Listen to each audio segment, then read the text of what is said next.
In the last chapter, we saw that Andromalius realized that Vikir possessed toxic blood and could also use regeneration just like the demons. Andromalius deactivated the shield and then turned water into blood, and later turned the blood into Blood Knights, who could even imitate Baskerville's sixth technique. Andromalius ordered the Blood Knights to finish off Vikir, but at that moment, he pulled out a whistle he had stored in his pocket, causing Hugo to appear and cut the mountain in half. He came with all of Baskerville's force and appointed Vikir as the leader for half a day. He ordered all of the hounds to kill Andromalius, which they followed without hesitation and began attacking the demon. Before starting with the next chapter, don't forget to subscribe and activate the bell so you don't miss any new videos of this wonderful series. All the Baskerville hounds unsheathed their swords, gained momentum, and began stabbing Andromalius in the neck. Due to the intense damage they were causing him, he started writhing in pain. Vikir, Hugo, and the others simply stood silently watching as he revealed to them all that this demon disguised as Set had the power to restore magical power absorbed through blood. Gradually, the blood in the river began to heat up. Upon seeing this, Vikir asked the Baskerville hounds to immerse themselves in the poison river for those who were injured. Little by little, more Baskerville hounds gained momentum and began to advance quickly towards Andromalius, and he explained to them that this way they would not be helping the demon. He called the attention of all the Baskerville hunting hounds, extended his hand to one side, and while staring fiercely at Andromalius, he gave them the order not to get hurt. Upon hearing this, all the hounds became furious, gained momentum, and with a deadly look started advancing quickly towards Andromalius. At the same time, at the top of the cliff where Hugo and the others were, while Boston Terrier was looking at Vikir, he put his hands in his pockets, smiled, and told his brothers that Vikir had instantly lifted the spirits of the hounds. While Great Ledane was looking at Vikir, he put his hands behind his back and with a smile explained to his brothers that he didn't know that his beloved nephew was so good at commanding. While they were talking, Hugo simply placed his hands behind his back and remained silent. Then, while staring intently at Andromalius, he explained to them that he hadn't been able to realize that his own son had become a demon. He asked his brothers if this was the current reality of Baskerville. At the same time, while Andromalius had the swords of the Baskerville hounds stuck in his body, he cursed them all. Then he extended his hands to the sides, causing his fingers to transform into snakes. Gradually, the snakes began to move towards the hounds and started attacking them. For his bad luck, due to the fact that the bloodhounds outnumbered him, in the blink of an eye, they began cutting off the heads of the snakes. Then, they gained momentum and attacked Andromalius again, thrusting their swords into his body once more, causing him to writhe in pain. As the snake heads were gradually falling to the ground, Andromalius thought that everyone was facing him without backing down, even knowing how dangerous the abilities of a high-ranking demon like him were. He didn't take long to realize that these were the Baskerville hunting dogs, and he thought that their ability went beyond his own imagination. He quickly started turning his head to one side, thinking that even though he used healing abilities, he would only be wasting his own magical power. Therefore, he quickly decided to find a way out of this situation. As Andromalius's eyes slowly closed, he stared intently at Osiris, who had a hand resting on the sword. He thought that Osiris was the key. He asked Vikir and Hugo to make a deal. Upon hearing this, he started staring into his eyes and began wondering what the demon had planned now. The Baskerville hounds put Andromalius on his knees, grabbed him by the arms, and placed two swords near his neck. He stared directly into Vikir's eyes and explained that if he spared his life, then he would leave Set's body right away. He also asked if he planned on abandoning the second son of the family so easily. At first, Vikir began to stare at the ground and asked him what he was talking about. Then, with a murderous look in his eyes, he stared back at him and asked if he really believed that Baskerville would accept that negotiation. Upon hearing this, Andromalius' expression changed drastically. He clenched his teeth tightly, and while staring directly into Vikir's eyes,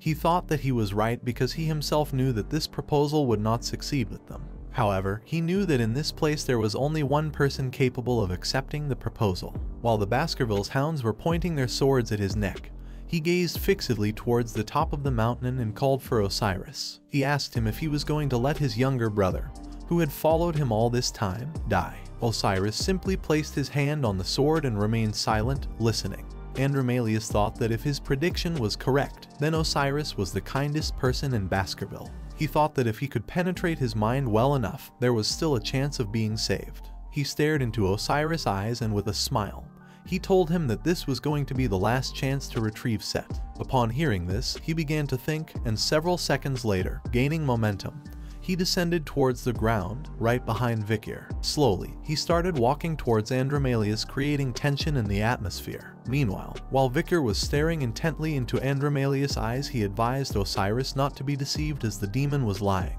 He simply kept walking, and after taking several steps, he stopped near the demon. While the Baskerville hounds had Andromalius held by his arms, Osiris began to stare into his eyes. The demon simply lowered his head down, and Osiris explained to him that if the soul of his beloved brother Set still remained in his body, then as the older brother it was his responsibility to save him.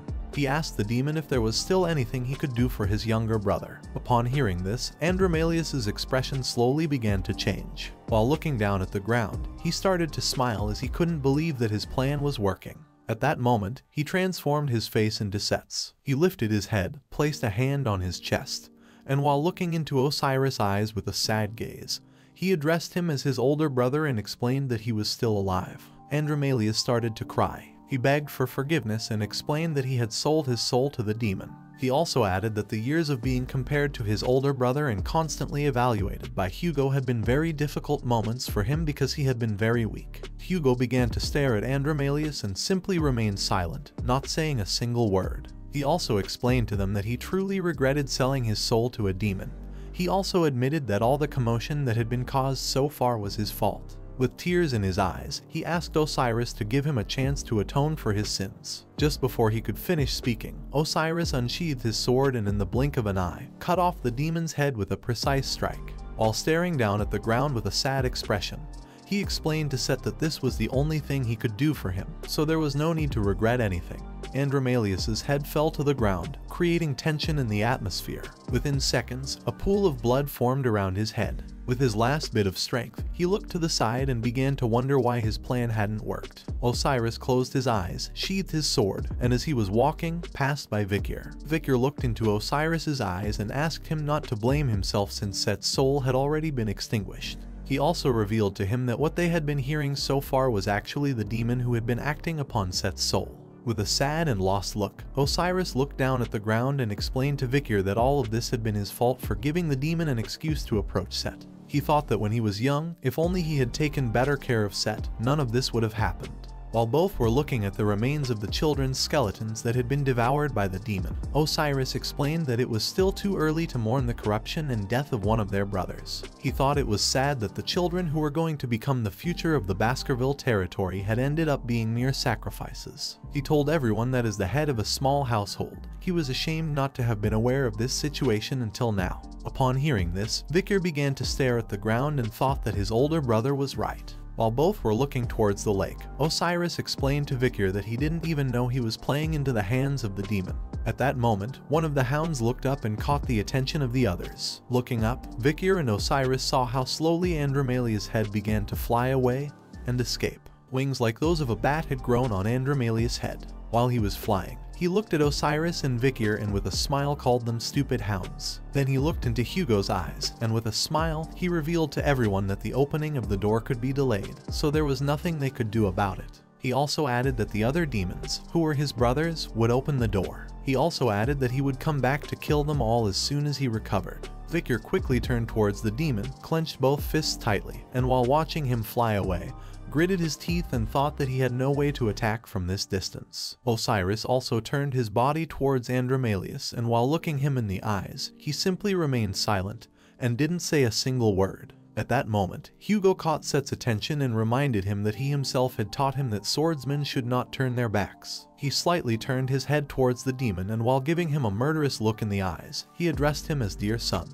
Upon hearing this, Andromalius turned his head towards Hugo and upon seeing his murderous gaze, began to feel immense terror. While he was looking at Andromalius with a murderous gaze and his body was emitting intense mana, little by little he began to unsheath the sword. Seeing this, the demon Andromalius began to wonder what this feeling was. He thought that Set must have completely disappeared. He also started to wonder why Set's fear of Hugo still persisted in his mind. While Hugo was looking at him with a murderous gaze, smoke started coming out of his mouth. At that moment, Andromalius realized that this sensation was pure fear of the strong.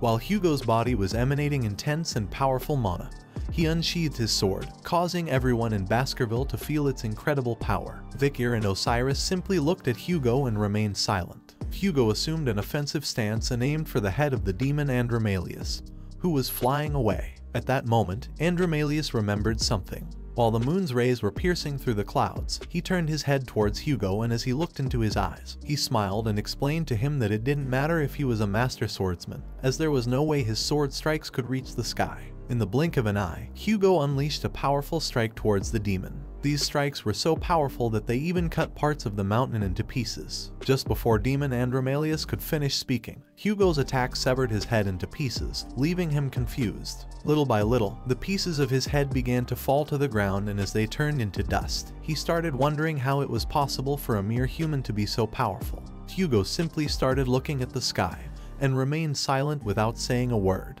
Victor stared at Hugo intently and thought that this was the power of swordsman Hugo Le Baskerville. Hugo's attack had been so powerful that it even cut the clouds into pieces. In a matter of seconds, the demon's head disappeared, leaving only the light of the moon. As the fragments of dust that were part of Andromalius' head slowly fell to the ground, Victor thought that this was the power of swordsmanship shown by a master swordsman. This is the end of the video. If you guys want to see the next part, then don't forget to subscribe and like the video.